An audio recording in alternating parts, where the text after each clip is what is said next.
Okay, welcome everyone. It's time for our meeting to be called to order.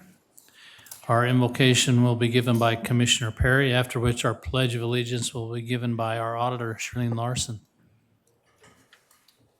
Our dear Heavenly Father, we come before you this time, grateful for the many blessings that we've been blessed with here in Box Elder County. And we pray that Thou will bless and watch over those who are currently working and serving and protecting us in fire and law enforcement and in our military.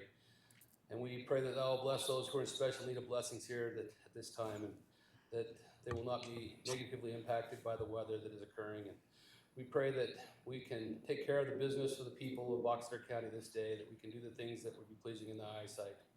And we pray for Thy guidance and direction as we continue to serve Thee. And we ask for these favors and blessings and say this in the name of Jesus Christ. Amen. Amen. Please stand and join me in the Pledge of Allegiance. of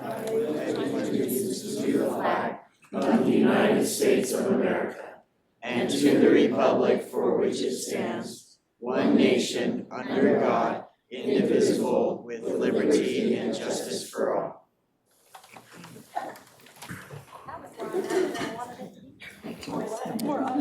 Okay, thank you, Commissioner Perry, and thank you, Shirlene. Appreciate that.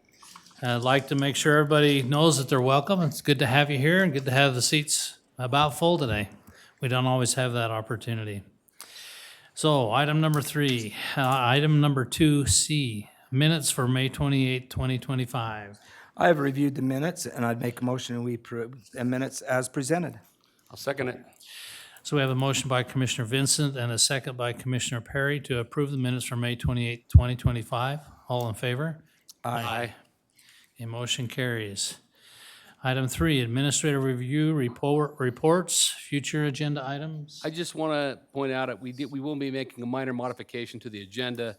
Item 10A, which just falls under our commissioners, says it happens at 5:44. It may happen then. We have the individual that we're going to give an award to, and when he arrives, we would like to move that to the schedule so when he gets here, we can take care of it, so the folks that are here can leave, so. Okay, so noted, we'll do that. Okay, anything, Tyler? Nope, Mr. Vincent? good to go. Okay. Former agenda items? Emergency management issues? ARPA, LATCF? We're all good. Okay, auditor's office, number 7, Shirlene. We need to bypass that for just a minute. We're waiting Excuse for- me. I haven't seen, my external auditor show up yet. Hopefully any minute, yeah. Okay. All right then, item 8A, public hearing for agricultural protection area, public hearing for Adams and Friends for the commissioners. Okay, So we need a motion to go into public hearing? we don't need a motion to go into public hearing, do we? I think they said last time maybe too. I don't know. Let's do that, yeah. Let's do it. I'll make a motion that we open the public hearing. I'll second it. You want it for all 3 of them at the same time? Yes, let's do it for all 3. Okay, we have a motion by Commissioner Vincent, a second by Commissioner Perry to open public hearing on agricultural protection areas. All in favor? Aye. Aye. Motion carries. Okay, for those of you who are in attendance that would like to address these issues, please come and to the microphone up here and speak into the microphone and address us, tell us what your name is, and we'd be glad to hear what you have to say. This will be easy. Doesn't look like there's anybody who wants to say anything about him.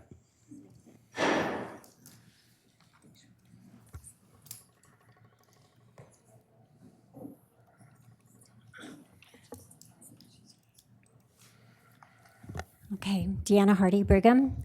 And most of the people are not aware that they really don't need this agricultural protection area because they're already protected in the Utah State Constitution, Article 1, Section 1. All men have the inherent and inalienable right to enjoy and defend their lives and liberties, to acquire, possess, and protect property. So they are already protected under the Constitution. Most people are not aware of Agenda 21 and the government is hoping to benefit from your lack of knowledge of this that's going on. In this agenda, it says agricultural land, particularly on the periphery of the urban areas, is an important national resource. Without public control, land is prey to speculation and urban encroachment. Change in the use of land should be subject to public control and regulation. So you need to be careful what you're signing up for, because the legislature can go in and tweak this agricultural protection area and take all your land away. You have to realize what's been going on. Let me give you an example. Like voting by mail first started in the outlying areas of the county, and then slowly, like a disease, it engulfed our whole state. So we're all receiving a ballot in the mail, which violates our Article 4, Section 8 in our Utah Constitution, that all elections shall be by secret ballot. Our representatives, our Utah legislature, is violating our Utah Constitution. And they're violating our Utah Constitution with this agricultural protection area. So please be aware what you're signing up for. You may think it's good, you may think it's right, but you are forewarned. They could come in and take your property away and control it all. Thank you. Thank you. Anyone else would like to speak?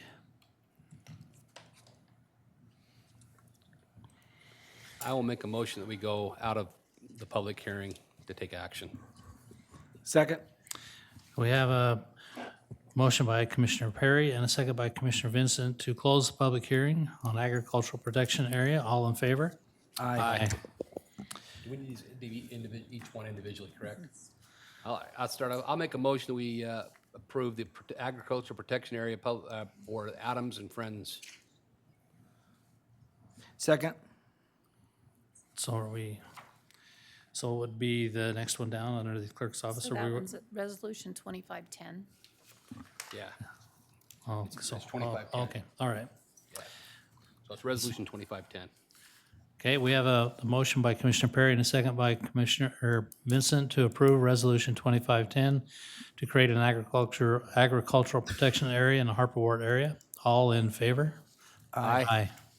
I'd make a motion that we approve the agricultural protection area for the MUNs. And what number is that one? That's 2508. 2508? I'll second it. So we have a motion by Commissioner Vincent and a second by Commissioner Perry to approve Resolution 2508 to create an agricultural protection area in the Harper Ward area. All in favor? Aye. Motion carries. I'll make a motion, we approve Resolution 2509 to create an agricultural protection area in the Harper Ward area for the Griffiths. I'll second that. We have a motion by Commissioner Perry and a second by Commissioner Vincent to approve Resolution 2509 to create an agricultural protection area in the Harper Ward area. All in favor? Aye. Motion carries. We're good to go back to number 7. Okay. Are we good to go back to item number 7? Okay. So item number 7A. Are you John coming? Hatterley. John, where's John? There's John. I was looking at Charlene.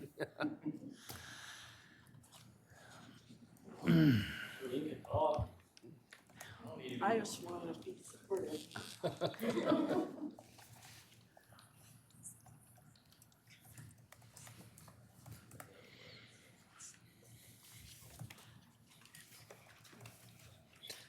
Thank you. Whoops.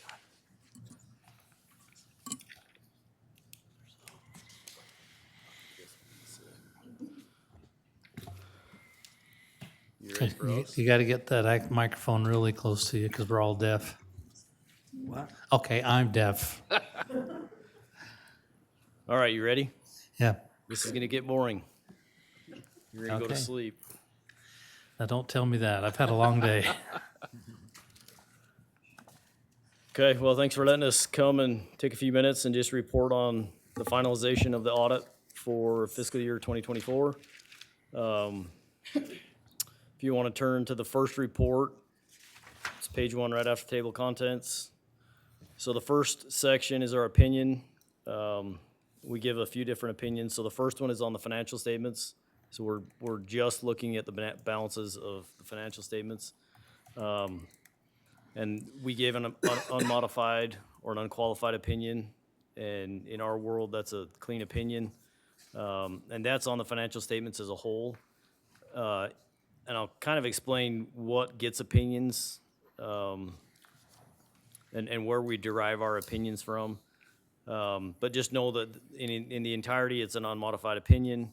And just remember that these are the financial statements of the county, and you're responsible for internal controls, making sure that A, you have controls, and B, they're actually functioning. We do look at the controls, and we'll talk a little bit more about internal controls. At the bottom of the page, you can see the bullet points that talk about our standards as part of our audit. I won't go through them in detail, other than that last bullet point. Both you and us have the responsibility now to identify conditions or events that occur during the year that would prohibit you from continuing as a going concern. I mean, if you think about it, it's pretty hard for a government entity to go out of business, but it happens. And this is a direct result of COVID. So our standards changed, your standards changed, that now you have to kind of address those issues because nobody wanted to talk about the effect COVID was having either on the governments or private businesses. People rely on your financial statements, on your audits. And so if they're lending you money, if they're basing anything off of the note disclosures in the financial statements, as far as your solvency, things like that, your credit ratings, and then 6 months later, you're belly up because you're not collecting property taxes, you're not getting the sales tax because of a COVID type event, and you didn't say anything in your financial statements, that's what they're trying to prevent. And then that happened quite a bit during that time period.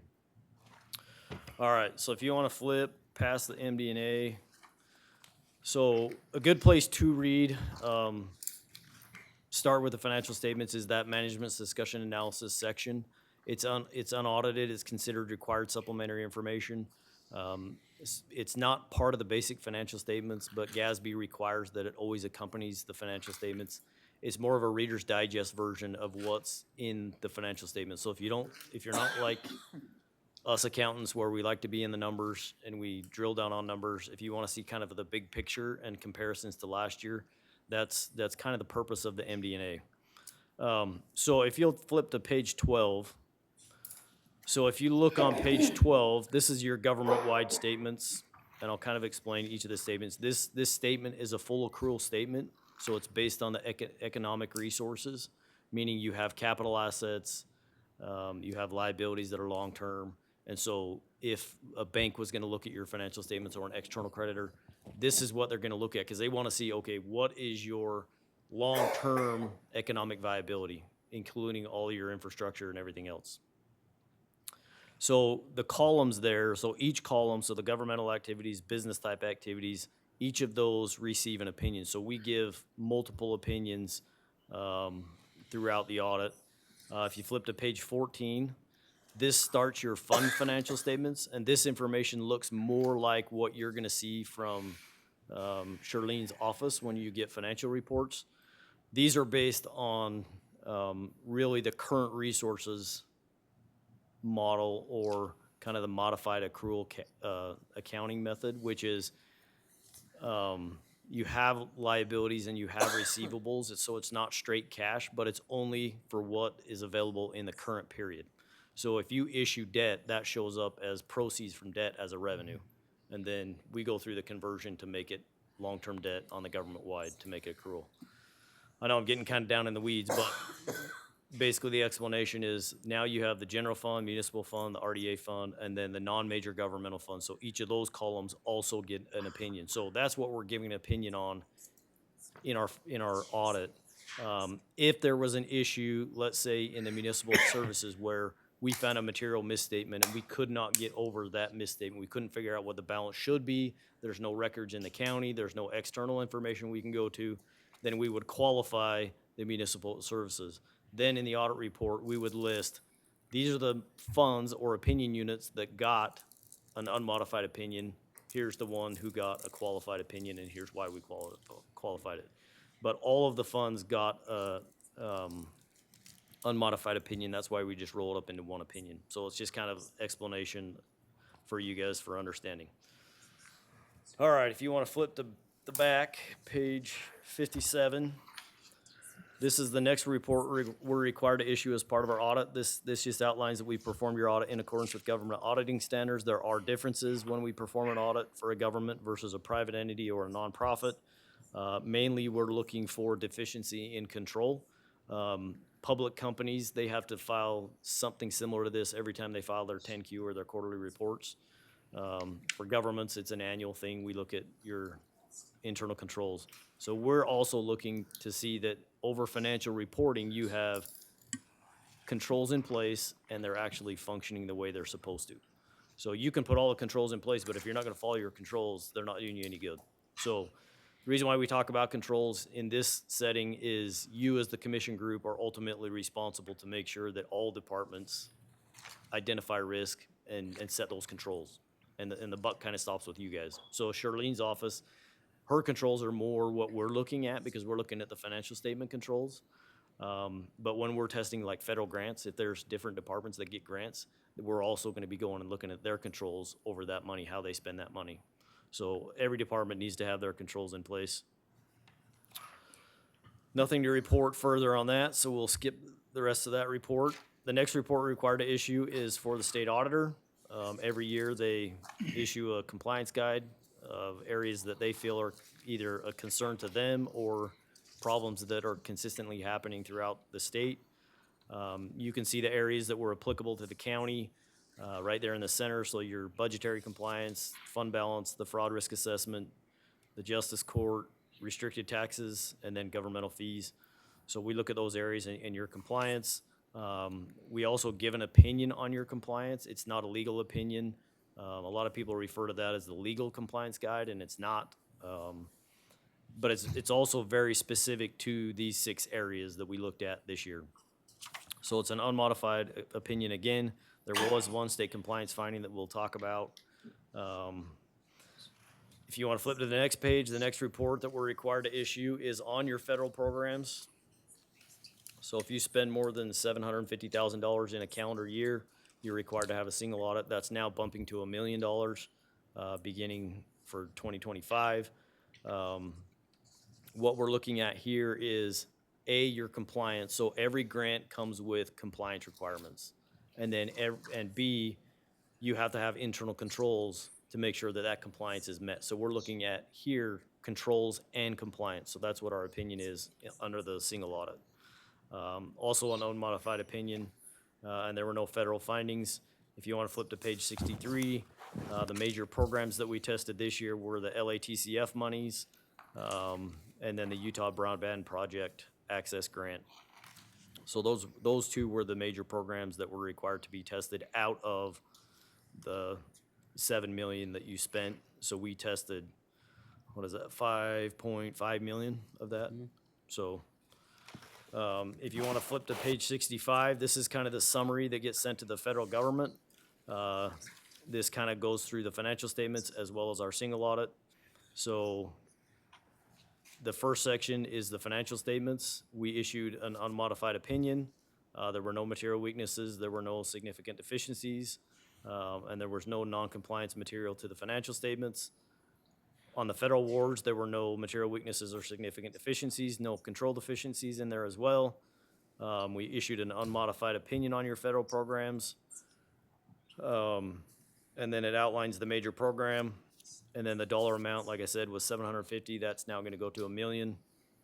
And that's normally gonna be what you see. You're not gonna get to the upper thresholds until you get over probably a couple $100 million. We do have one client that their type A programs are 3 million. So that's kind of the upper level, which is nice for us, but they get like 400 grants. So it's a lot to weed through, so I'm glad that they have upper threshold. That last line there, auditee qualified as a low-risk auditee. Yes, you qualify, but that really doesn't mean anything for you guys. The only control you have over that is you cannot be late in the previous 2 years with your single audit. So you have to have a single audit in the previous 2 years. You cannot be late in filing, and you cannot have any findings. So that's what determines whether or not you're low risk or not low risk. They don't call you high risk. It's not low risk. What does that mean to you guys? Well, nothing, because we just have to test more if you're not low risk. Our coverage over your federal grants doubles. So it may, you may incur a little bit more cost, but ultimately, at the end of the day, we have to test more if you're not low risk. So we like it when you're on time and there's no findings. All right. So go do ahead. we. Go ahead. So do we. Okay, the one finding that we're gonna talk about, just a budgetary finding. One of the RDA funds exceeded budget appropriations. And you can look at that. Charlene's response at the end, the personal property investment increased significantly at the Procter & Gamble facilities. Management wasn't aware that there was such a large increase of inflows. And then the budget ultimately at the end of the year just wasn't really reviewed and amended to make sure that the expenditures are within the budget. We don't really look at the revenue side, so you guys can blow your budget on revenue and bring in a whole bunch of extra revenue. What we care about is that you budget for the expenditures. So typically what happens is what happened here is you got an extra influx of revenue and then ultimately forgot to go back and you spent the money, but you didn't go back and amend the budget saying that you were gonna spend the money. So I don't see that as a huge concern. I think that that'll be corrected next year. It's nothing that I would say warrants, a material weakness or a significant control deficiency. I think the control's in place. I think it was just an oversight, so no real concerns there. All right, the stapled together letter, and I'll be quick on this. You can read through this. The reason why this is just stapled together and not part of the bound up audit is this really stays with the commission. This is our communication to you at the close of our audit. The first section and the second section, so our responsibility and the plan, scope, and timing of the audit, that's all outlined in the engagement letter. That's why we have you sign an engagement letter. Compliance with ethical requirements, so we have requirements for independence that we have to follow. That's out of your control, so it's not your responsibility to make sure that we're independent. That's my job as the partner to make sure not only me, my team, but our entire firm is independent of the county. And we know that there are certain things that we cannot cross a line. We cannot perform those functions and still be your auditors. Significant risks identified. So all of our audits are performed under risk. So we look at every line item in your financial statements and we assign risk. And then overall, we have significant risks that are typical problem areas in normal audits. So improper revenue recognition, it doesn't matter what type of entity you are, you're gonna have that as a significant risk. That is a standard that is set by our industry. And that goes all the way back to the fall of Enron and Arthur Andersen. That's kind of where that started because that's what they were doing, was manipulating revenue to increase shareholder wealth. So our standards change that says you have to recognize that as a significant risk. If we don't, then we have to add a whole bunch more documentation why we don't think it is. So we just count it as a risk. Cash disbursements, you're a government, people are concerned about how you spend the money, it's public money. So that's a significant risk. And then the last one really has to do with putting the financial statements together and building bias into your notes. So you can word the notes a certain way that maybe has something that has a negative connotation. The way you word it can appear positive or neutral, when in reality, it has to reflect that negativity. And so we make sure that the notes are neutral and consistent, but they're conveying the information that they need to convey appropriately. Estimates in the financial statements, like depreciation, the URS information, that's all based on estimates. So over time, those can change. The reason why it's a significant risk is because it can change your financial information. So we make sure that it's consistent over periods. And then the ability of management to override control. The best way I can explain this is creating journal entries. So Charlene has the authority in the system to create a journal entry. All of your systems should be based on individual transactions. So if somebody comes in and pays their assessed property taxes, then at some point, there was a revenue created, which created a receivable, and then they come in with a cash payment, and then the receivables paid off, and you collect cash. So those are individual transactions. All of those build up what your financial statement balances say at the end of the year. If there's a mistake or an error or there's closing entries, then you have to go in with a journal entry and correct that or make the proper accruals. So you have to have the authority to override the transaction control. So by her creating a journal entry, she's overriding a control. But with that ability, she can also create something that is inappropriate. She can do a journal entry that's trying to hide something or is changing balances that shouldn't be changed. So in this instance, what we do is we perform a journal entry test where we look at every journal entry that's created the entire year in the system, and we make sure, okay, we know what it's doing, it's been approved, it's doing what it should be doing, there's not errors being done, it's not inappropriate. So all of these significant risks, we form specific tests to address them specifically to make sure that there's not mistakes in the misstatements or mistakes in the financial statements. I know everybody gets hung up on it. You think that you guys have these major problems. It's not a major problem for the county. It's us as auditors identifying the risks of problem areas in our audits. Significant accounting policies, we just make sure that you're following the policies. We make sure that you implement standards as they come out. We've talked about estimates. We talked about the disclosures. There weren't any significant difficulties encountered during the audit. Hopefully, Charlene's staff appreciated our staff. I don't know. I know that kind of training and getting reports on the fixed assets, because I know that duty changed this year. But everything else, I think everything went really smooth. No uncorrected misstatements. There weren't any disagreements with management that we had to disclose. And then the last thing is just the management representation letter. We get a letter signed by you, kind of like we have you sign an engagement letter. We also have you sign a rep letter, which is information that you are conveying to us that you've been open and honest in communication. You've given us all the information that we need to do our testing. You're not hiding anything. You're not hiding potential liabilities like litigation, things like that. You're not aware of any issues that potentially could affect the financial statements. And the reason for that is when I'm reviewing everything and we're issuing an opinion, I want to make sure that we have all of the information so that we're not missing a potential liability, which could then later on have affected the opinion.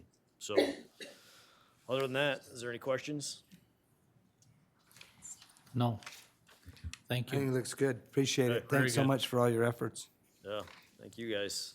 I know that that's a summary, and I know you spent a lot of time on it, so we appreciate your effort. Yeah, and if you guys ever have questions, feel free to reach out to me. Charlene has me on speed dial, so Okay, Charlene, we appreciate you as well. yeah. very good. Thank Charlene's you very staff does a much. good job. We set expectations for things that we want her to do a little bit better next year, and she's always done everything that we've asked, so we appreciate Charlene and her staff, so, We won't make that RDA decision problem again, I'm sure, so. yep. She won't let us. She'll hold our feet to the fire, which is good. Okay. so. Thanks. Thanks, Commissioner. Thank you. Appreciate you. Okay. Your golf course is nice, by the way. What, oh, yeah, Grass is nice. yeah. You guys do a good job. Okay, Commissioner Perry, we are item 10A. Yes, we're gonna go, slightly out of order here for just a minute, gonna go to this, we have a Distinguished Citizen Award, and so why don't we invite the sheriff? Do you wanna come up, Sheriff? And we'll, invite, the Peebly family. I don't know how many of you wanted to come up, if you wanna come up here at this point. But we have a thing I'm gonna read here, because we're also gonna ask that, Weston, I've gotta pronounce this right, is it Leatherow? Okay, so we'd like to have Weston Leatherow also come forward here. I'm going to read this, and then we're going to get a picture here in just a second. We have a presentation for Weston. I want you all to know this is an amazing thing, and it's taken us a little while to get this all put together. And I have to thank the Peebly family for helping us with this, because they're the one that brought it to our attention, and it has a lot to do with their family. I'm going to try and read it because I know she didn't want to read it. But anyway, the Peebly family would like to recognize Weston Leatherow for the heroic actions he took to save Chris's life on December 20th of 2024. He and Chris were duck hunting west of Willard Bay when the accident happened. Chris was thrown from the boat, and his leg was badly injured from the propeller. During the next 30 minutes before emergency response arrived, Weston did the following. He got Chris back into the boat, continually communicating with 911 operator to establish their location and receive first aid instructions. Applied a tourniquet, managed an upset dog, as you can imagine, pushed the 20-foot boat sideways for about 250 yards in knee-deep water, sideways so that he could be close enough to Chris to try and keep him conscious. After Life Flight left, Weston made arrangements to get the boat back to where they had launched. Cleaned the boat, took the dog and the boat back to Chris's house, and later that day, he told them he'd do it all again tomorrow. So I know the Peebly family feels this way. We as commissioners are fortunate that Weston was there that day and that he was willing to step forward. And we want to also, the Peebly family would also, and we would like to thank Jenny Poon and Tyne Meyer they were the 911 and radio operators that night, and all the first responders from Willard Fire, 500, 501, 501s, Airboat Squad 51, Brigham City Ambulance, Rescue 21, Life Flight, Perry PD, DNR, and the Box Elder County Sheriff's deputies that were all there. So we'd like to recognize them, and we have a certificate for Weston. I know the sheriff has a presentation as well, and then we'll get a photograph here. So Sheriff, if we can bring you back here behind that way they can get a better picture. We bring Peebly family, if you want to come with him back here, we're going to get a picture with him back here. We'll bring you right in the center. We'll put you right in the center there. And for those who don't know, this is Chris. So Chris is here. Thanks in part to Weston and what he did. So I'm going to give you this on behalf of the commission, and the sheriff's got his here. If you want to. Perfect. We'll just have you scoot a little bit closer. Fantastic. And then everybody. Wonderful. I'm going to have you just scoot a little bit closer to Commissioner Perry. No, sorry, I just want to see your husband's face. So just get close to each other. We got to see everybody's faces. 3, 2, 1.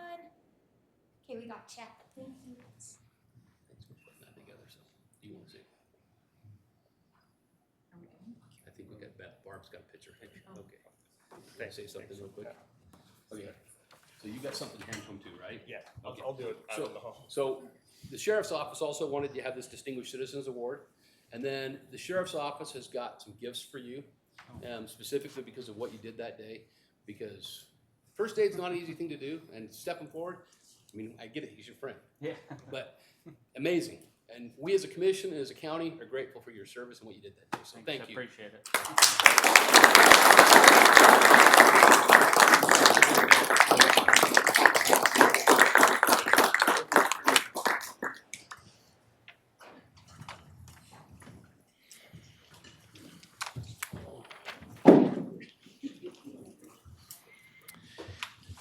Thanks, everyone, for all that great effort, and thank you, Commissioner Perry, for getting that completed for us. Continuing on, item 10C, ordinance number 626, the tax increase. Do you want to talk about that, Commissioner Perry? You got 10B first. 10B. need you, Brad, Oh, first, and excuse that's Alyssa. me. Sorry. We don't want to skip out on Lucas and Alyssa. Yeah, we want Lucas. I got a lot of checks on this. We made a couple changes. but we Okay. want Alyssa Yep, we do. Alyssa Jensen from our Brigham City Service Manager to come up with Lucas and help with this presentation for Bragg. I'm sorry, I wasn't trying to overlook you. I really wasn't. I was fine with that. You didn't care? Okay, Alyssa, what do you have to tell us? Alrighty. So I wanted to start by introducing myself. I'm Alyssa Jensen. I'm here with my executive director, Lucas. We also have my director, Deanna, as well as the VITA director, Jesse, and then Sean's in the back. To introduce myself, I've worked for Bragg for 17 years now, give or take just a little bit. I was born and raised here in Box Elder County. I'm also raising my family here in Box Elder County now. Oh, sorry, so nervous. Just for a little bit of the backstory, I had the privilege of being raised by in part with my grandfather, who served on Brigham City Council. And so from the time I was itty bitty, it was instilled in me how important our community was and that our community was a family. And so as I got the opportunity to intern for Bragg in high school, I decided to make that my forever career. Fast forward to now, and when Michael McCollum retired in June, that is the end of June is when I became the Box Elder Services Supervisor. And so I just wanted to update you guys and kind of let you know some of the things that have been happening out of our office since then. I'm sure a lot of people know a lot about some of the programs, such as like our HEAT program, that is a big one, utility assistance. From the numbers as of last year, in the same time frame from October to March, these are the numbers I presented for the Bragg Board, so I wanted to present you guys with the same ones. They've increased a little bit since then too, but last year we had done and processed 298 applications. This year, in that same time frame, we had processed 441 applications. So not only does that show that the need has increased with rising utility costs, everything like that, but that also we have been able to access and target some of those community members that we hadn't been able to reach in the past. We've been able to increase the amount of weatherization applications that we had given out this year, and that we've increased that by 230%, actually, the ones we have given out. And then Section 8 is also known as the Choice Housing Voucher Program. And just in Box Elder County for the year 2024, for Box Elder residents alone, they were able to assist with $1,139,757 of help for Box Elder residents.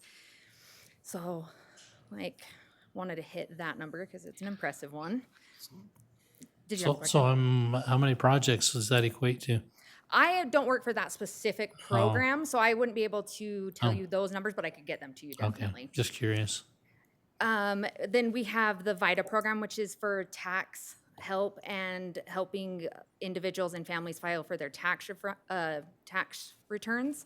And for Box Elder County, they were able to process 84 tax returns, and that they saved on average per household $300. In total, it being over $25,200 in tax fees. They were able to help families of low-income, disabled, and elderly, and families with young children in the home. And they were able to help them get a total of $101,000 back in refunds. That includes $11,000 roughly in earned income tax credits and $20,000 in the child tax credits. And again, that was all just for Box Elder residents. Then with our mobility program, they funded 2,441 one-way passenger trips over the last 12 months for Box Elder residents that were unable to take public transit or did not have the access to public transit. As we know, for Box Elder County, rural area, that's very hard for a lot of areas. So that was absolutely incredible. And it was specific. These trips are for individuals who need access to critical health, nutrition, and community services. So that program was also incredible and able to do so much this year. Then with the START program, it was formerly known as like the Emergency Rent Program. It's the START program, but that is rapid rehousing and homeless prevention programs. And one of the things that our office this year got to take on is doing the hotel vouchers. Commissioner Perry was in meetings with us about this, was super helpful. And we were able to do those completely out of our office this year. And that ended up being about just under $19,000 in helping prevent people from sleeping on the streets. And we were able to partner with New Hope to help with the Code Blue during this winter. And we didn't know how that was gonna look. It was our first time doing it, and we were able to, and we were so excited. And then also for the aging services, they have a ton of things that they do and support the seniors in our community.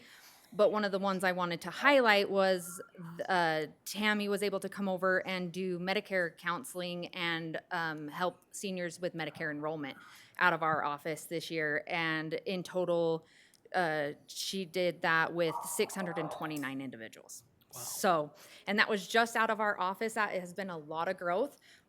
We've done a lot of fun things. We'd love anybody that wants to come in and see what we've done. Come ask us questions about the things that we're working on. And the last one, and I kind of wanted to end on this program, That is help our seniors is critical. yes, Because- Now, absolutely. she's retiring, right? Our aging services director is retiring. Yes. So and we haven't got a replacement yet, right? Yeah.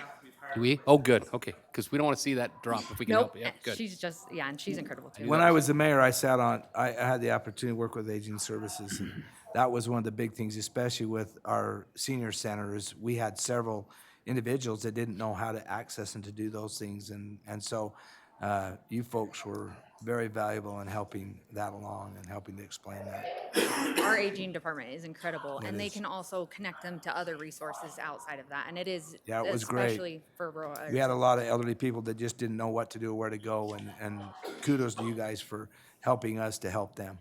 That was a big thing. The last one I wanted to touch on is a program that's fairly new, but I think it's super exciting, and it's the STEPS program. Deanna is the one who is the director of that program.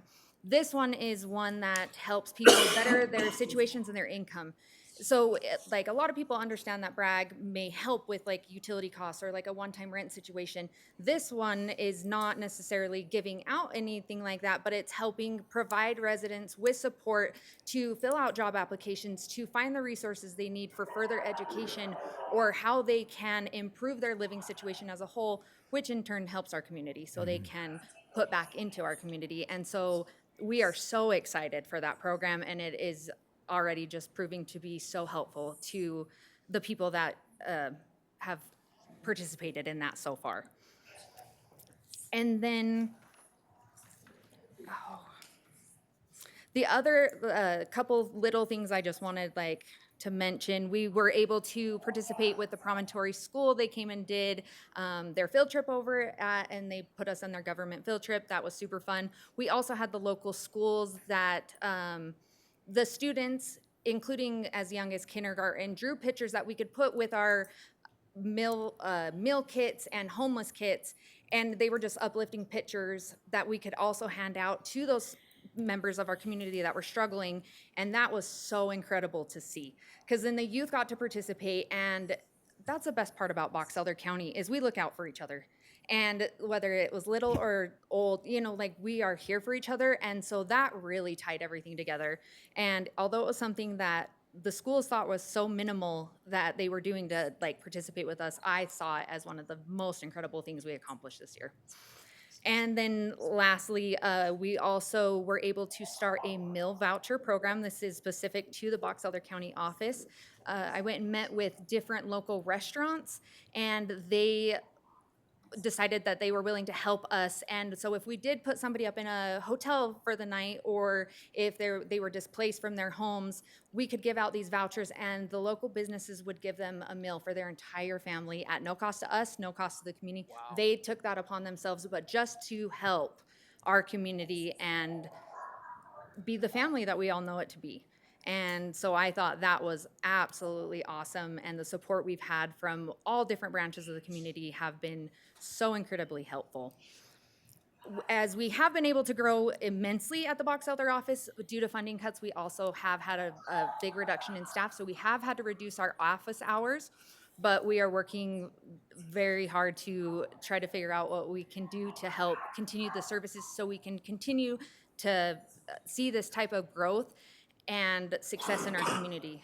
And so that way we can continue doing that with each other. And we wanted to thank the commission for all your guys' support along the way and welcome you guys to come check it out anytime. Okay. Thanks. Is there, Thank you. If you, I was just gonna say, like those businesses, if you ever wanted, if it would help, if you gave us a list or sent us an email with a list of those businesses, I would be happy as a commissioner, maybe, I don't know, the other commissioners would, to send them a letter thanking them for the support of this Absolutely. in our county and our community. So Yes, absolutely. we just like to recognize these people who are stepping up, especially at no cost to us as a county. They're just stepping up to help our fellow citizens out. I think it would be incumbent upon us as government leaders to say thank you. I would love to get And you so that. if you got us a list of those businesses or leaders or whoever those folks that you're dealing with that are doing that, we would be, I think, would be more than pleased to send a letter just to thank you to them for their Yes, support. I can totally get you that, and I can get you guys the numbers that I gave you and those types of things with a lot that'd be less great. ums and stuttering. No, it's Ne- all good. It's all good. Next Well, time we- I won't. And that's one of the things we talk about our hotels or our restaurants or anything that goes on in our county. I mean, that's one of the great things. And we have very good partners with our businesses, and our businesses are just great to deal with. They really are. And are you okay if I share one more thing Absolutely. then? So for a specific example, just to show how it's a chain reaction on how it works, because I understand sometimes it's hard to understand like what we do at Bragg and is it taking money or is it helping or how that impacts. And so we had a gentleman that came in this year and he didn't actually know what help he was looking for. He had become homeless for the first time in his life, had always been employed, and brought in every document to show us that he had never, ever been unemployed until he was in a tragic accident, broke his back, not at his job, so he lost his job. And he was only out of a job, it was about 45 days, long enough for him to get medical care and get released, and he instantly went and got a job.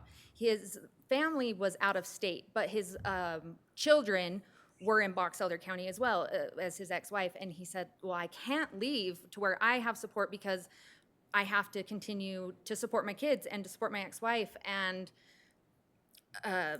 all the, like that type of thing. And so he was instantly able to get another job, but then when he was trying to find housing, he didn't have thousands of dollars for a deposit and for first month's and last month's rent, even though this was a member of like our community and society that had always contributed to those things. But had he left or not been able to do that, it would have impacted his ex-wife, who one of their children was going to a local preschool. So that preschool would have lost money. All like where they're buying their groceries, that all those things would have went down. So us being able to help him, and it was just one time back on his feet, and he came back in and with a beautiful thank you card, and just how much it meant to him. And he had never received any type of assistance before, and he said that he could not wait to pay it forward. But it's little things like that, and those are the people that we see every day. And how He didn't it happen really to does. find. He didn't happen to find you through the homeless count, did he? Because there was an individual very similar to that during the homeless count. It was actually before the homeless count. Was it? So no, Okay. yep. Yeah, 'cause But there was- yes, yeah. it was super awesome person who Interesting. had never just been in That's that awesome. situation, and we were able to help him. And And he's back that's on what his we're here feet, for. and And yeah, that's a great story. That's that is- awesome. that's It awesome. is. So thank you Thank guys you. so much. Appreciate you. Did you have anything else, Thank you, Lucas, you Alyssa. wanted to add? Just briefly, we're grateful for the county contributions that are made. We want to give an annual report like this every year. I know we haven't always done that in the past, but I think it's important for the commissioners to understand how those dollars are being leveraged. So for the aging services you referenced, for example, those services require a 10-to-1 or a 25-to-1 match of unrestricted dollars to federal dollars. So about 58% of our, or $58,000, excuse me, go towards aging services match specifically. So just recognizing that, each dollar that comes in that we're able to turn around and put towards a federal grant like that to pay for things like Meals on Wheels and different programs under deployment there is leveraged quite heavily in your favor. We appreciate that opportunity to serve. Thank you. Thank you. Thank you. Appreciate it, Lucas. Thank you, Lucas.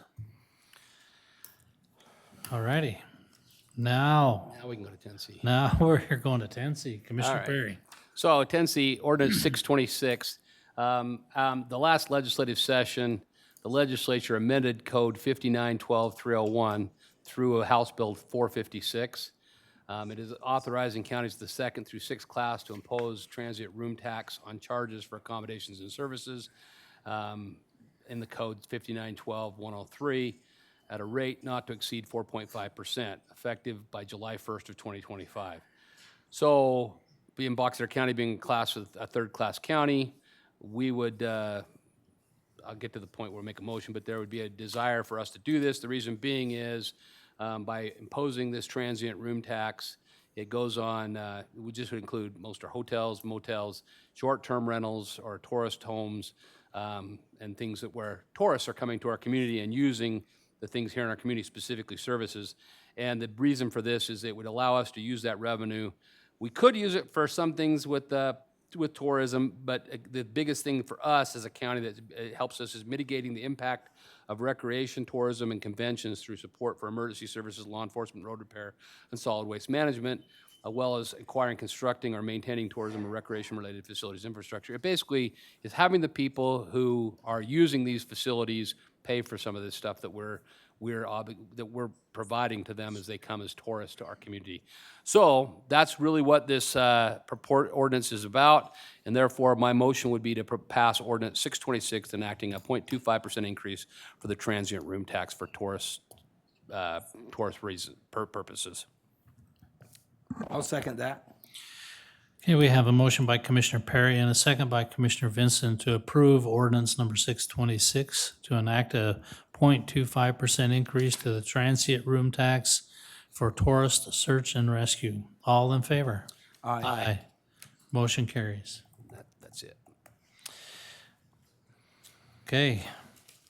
Looks like we have Jordan Mathis, formal appointment of Josh Barson as the Director of Behavioral Health. Good evening, Commissioners. Good evening. Appreciate the opportunity to be here.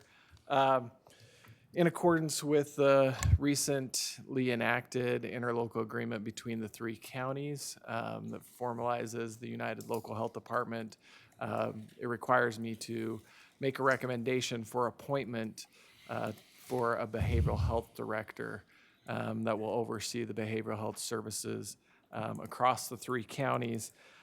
So I am putting forward to the commission for you to consider Josh Barson in that position. Josh has 9 years experience as a licensed clinical social worker. He's worked for the health department for 3 years and 9 months. 3 of those years we've had him, we saw leadership potential in him, and he's been serving in clinical leadership role as a deputy director over our substance abuse treatment, behavioral health services. And he's been willing to step in and help us as we're trying to figure out how we go about this change in consolidating and integrating services. I found him to be able to work in that gray area, which is really important for this role. And so my recommendation to the commission would be to consider him for that appointment. Ultimately, as the Substance Abuse and Mental Health Authority, the appointment is up to you. I make the recommendation. Does Josh want to say anything? Excited for the chance if it's approved, and nervous enough.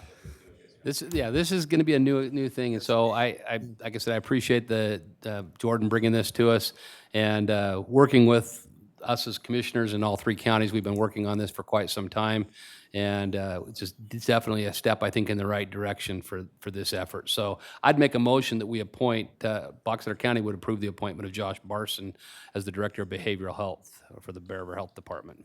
Is that? Second. Okay, we have a motion by Commissioner Perry and a second by Commissioner Vincent for the Box Elder County Commission to show formal appointment of Josh Barson as the Director of Behavioral Health. And that's how Box Elder County, our support, right? It's our support, yes, for the Bear River Health Cache Department. County has already lent their support, and then Rich County only meets once a month, so July, the beginning of July, we're on the agenda there, so. Okay, for the Bear River Health Department. Correct. Yep. All in favor? Aye. Aye. All right, Motion we're carries. 2 for 2. There you go. Now Great. you got Do you guys Rich want an County. update on where we're at on that real quick? I can give you a 1-minute update. Sure. That's awesome. Yeah. We have drafted a contract between the health department and Bear River Mental Health. We've sent that contract over to Bear River Mental Health. They've reviewed it. We have it on the calendar to meet with them to review any of their concerns for that. We anticipate that contract should be in place by July 1, which will mean that we won't have a disruption of services. Everything's in place on the state side between us and the state to have money start flowing, and we're working those things out. We do need to meet with each of the counties to determine. Currently, Cache County had been invoicing the other two counties. That's now going to, we just need to coordinate with the counties to say, hey, the invoice is going to come from the health department from now on, rather than from Cache County. If we can have you coordinate with us, but also with Charlene Larson, Okay. so that we make sure that we know how we're gonna handle that invoice. And that's probably appropriate to come from there anyway, instead So- of Cache County, I think. Yeah. Yep. So we're just working on that. We wanted to meet with Cache County first to understand how they were doing things, and then we were gonna reach out Yeah, I think that's to the good. other I think two that's a counties. good move. Great. So that's where we're at. And things Very are moving good. forward. Thanks, Jordan. Thank you very much. Appreciate you. Thanks for your time. Thanks, Josh. Okay, item number 11, community development, Scott Lyons. Long time no see, Scott. Yeah, good evening. All right, item we have this evening is for an application to the Local Transportation Corridor Preservation Fund. So this application came in during last year's funding cycle from Tree Mountain City. It was a joint application for Tree Mountain City and Box Elder County. The application number is CPF 24-03, and it was for transportation planning in the Tree Mountain City and surrounding unincorporated county areas. The COG approved the application on April 8th, 2024, and the County Commission approved the funding on April 17th, 2024. So that transportation fund has been, transportation plan has been completed. And Tree Mountain City has submitted the request for reimbursement. In the original approval was for $60,000, and the request for reimbursement is for $59,505 to cover the costs associated with that. I'll make a motion that we approve Tremont's request for payment for CPF 24-03 as requested. I'll second it. So we have a motion by Commissioner Vincent and a second by Commissioner Perry to approve the request for payment by Tremont City for CPF 24-03. All in favor? Aye. Aye. Motion carries. Thank you. Thanks, Scott.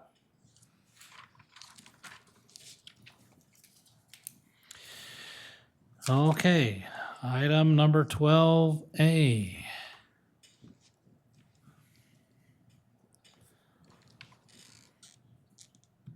Jody Peck.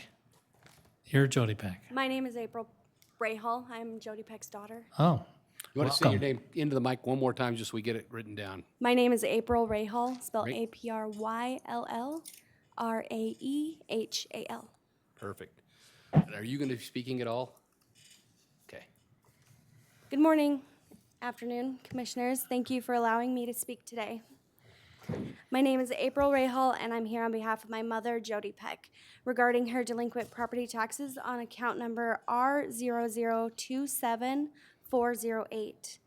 My mother is a 57-year-old widow who has been disabled for several years. She's unable to work, lives on a very limited income, and has struggled significantly since the passing of her husband. During this time, she fell behind on her property taxes through no ill intent, just difficult and compounding circumstances. I'm here today to respectfully request a waiver or reduction of penalties and interest that have accrued over the past few years. I fully understand the importance of paying property taxes, and I'm personally willing and prepared to make a one-time lump sum payment on her behalf to bring her account current if the county would consider reducing the total amount owed by waiving at least part of the interest and penalties. This would greatly relieve a burden for someone who has already been through a great deal and allow her to remain in her home without the added stress of these growing charges. We are not asking for forgiveness of the principal taxes, only for some compassion in regard to the added fees in light of her financial and health circumstances. In addition to resolve the past due taxes, I'd also like to ask if there are any long-term tax relief programs available for someone in my mother's situation, such as abatement, give her disability, fixed income, and widow status. I sincerely thank you for your time and consideration for all that you do for our community. We would be happy to answer any questions and provide any documentation that may help support this request. So I actually visited with our auditor's office on this. There is relief that you can get. There are programs out there. And so that's something that you need to do. You need to go to our auditor's office. They can help you through that and walk you through that. I visited with them the first of the week and discussed this possibility. So, yeah, that's something that you can do. Perfect, thank you. We will. Could we have our treasurer come up and just explain to us where we're at with this Yeah. account? That would be helpful. Yep. So you're going to have to share the mic. We're gonna have our I'm treasurer sorry. just sneak up behind you here. He'll just on the other side, he'll just borrow the mic here real quick. We just want to get from him where we're at financially on this account. The account is delinquent for 2023 and 2024. The total amount owing as of today is $5,719.42. And of that amount, the penalty and interest is $635.59. 635, how much? $635.59. Okay, so that's the penalties and interest? That's penalties and correct. interest. Okay. So what would the total be if we were to waive that? What would the total be for the property taxes owed? It'd be just over Testing your math skills. 5,100. How much, what is it? 5,100. Okay. And so you're prepared to pay that today? Okay. Is there anything else, Sean, that you think we ought to know about on this particular situation? Other than what you've heard? Just that if she qualifies for the circuit breaker, she should Yeah, certainly be applying for certainly the if they circuit qualify for circuit breaker, which is what you'll talk to our auditor's office about, that will help reduce your tax burden overall if they qualify, if your mom qualifies. So it's something, there's some information. I think Charlene, actually, are you gonna go get her some paperwork? That's what I thought. Okay, so our auditor's actually going to get you a form right now. She's going to help you out. So we'll go that You route. bet. So It's with if you make less that, than $42,623 a year. okay. So with that, I would make a motion that we waive the penalties and fees, or penalties and interest, and then just have them pay the principal on the property taxes to make it clean and get it caught up. Sounds great. I'll second that. Okay, we have a motion by Commissioner Perry and a second by Commissioner Vincent to waive penalties and interest on the delinquent property tax on account number R0027408 for Jody Peck. All in favor? Aye. Motion carries. Okay, so our auditor will be back in just a minute, so don't leave until, she'll be coming back in and Gives you she'll that get form. that paperwork that you So you can need. get that taken care of. And then you can work with our treasurer to make the balance, take care of that. Thanks, Sean. Thank you. Thanks, Sean. Human Resources, your turn.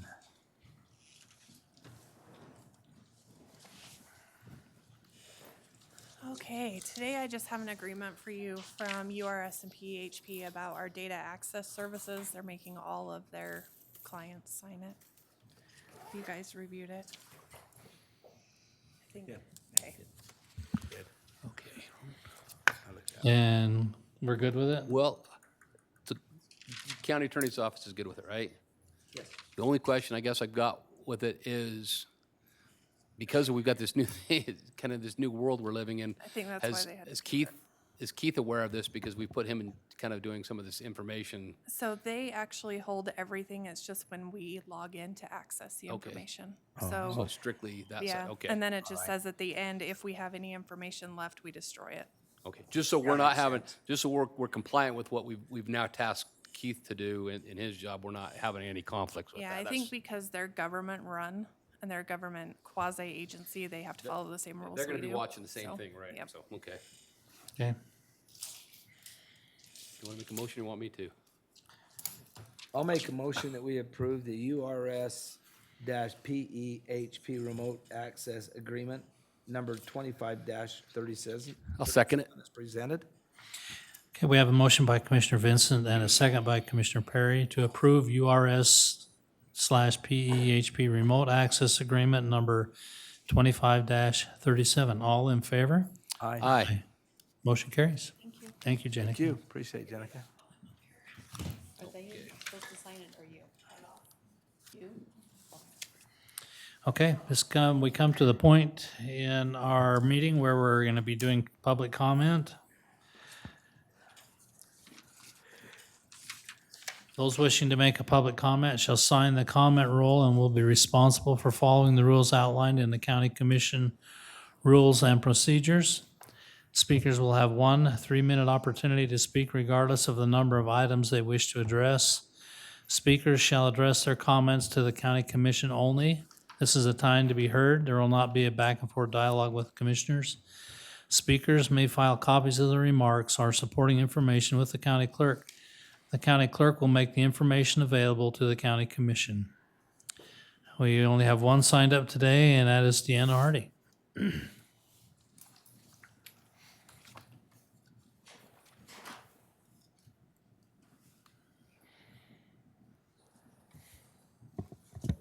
Okay, Deanna Hardy Brigham. In the Utah Constitution, Article 1, Section 1, it states, "All men have the inherent and inalienable right to enjoy and defend their lives and liberties, to acquire, possess, and protect property." Our property rights are not being protected when the government is adopting a government community general plan, which the government zones our property to what the government wants it zoned for. It is unconstitutional for government to form government community general plans at the expense of the individual property owner. Mob rule is contrary to our republic. All representatives took an oath of office to support, obey, and defend the U.S. and state constitution, and both are being ignored. Our government has been infiltrated by socialists and communists at the federal, state, and local levels. Our republic is incrementally transformed into a socialist, communist form of government.